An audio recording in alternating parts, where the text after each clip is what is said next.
విజయనగరం జిల్లా గజపతి నగరం నియోజకవర్గంలో దత్తి రాజేరు మండలం పాచల వలస గ్రామంలో పింఛన్ల పంపిణీ కార్యక్రమం ఘనంగా జరిగింది. ఈ కార్యక్రమంలో రాష్ట్ర మంత్రి కొండపల్లి శ్రీనివాస్ పాల్గొన్నారు. ఆయన లబ్ధిదారులకు పింఛన్లు చెక్కులను అందజేశారు. ఈ సందర్భంగా మంత్రి కొండపల్లి మాట్లాడుతూ ప్రతి నెల 1వ తేదీని పేదల పండుగగా అభివర్ణించారు. రాష్ట్ర వ్యాప్తంగా అర్హులైన పేదలందరికీ 2,711 కోట్ల రూపాయల పింఛన్లను పంపిణీ చేస్తున్నామని కొండపల్లి తెలిపారు.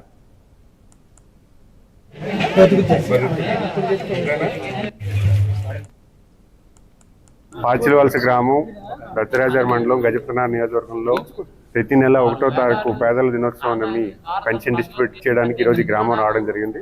ప్రధానంగా ఈ గ్రామంలో వృద్ధాప్యం పెన్షన్లు, కులవృత్తి పెన్షన్స్, విడో పెన్షన్స్, అనేక పెన్షన్స్ రీతిలో ఈరోజు రాష్ట్ర ప్రభుత్వం నిరుపేద కుటుంబాలకి పెన్షన్ అని పెద్ద ఎత్తున ఇవ్వడం జరుగుతుంది.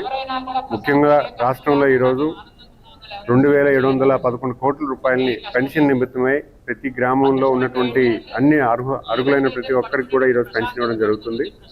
మరి అంతేకాకుండా ఈరోజు సుమారు 8,000 మందికి కొత్త పెన్షన్స్ ఇవ్వడం జరిగింది స్పౌస్ పెన్షన్స్ రూపంలో.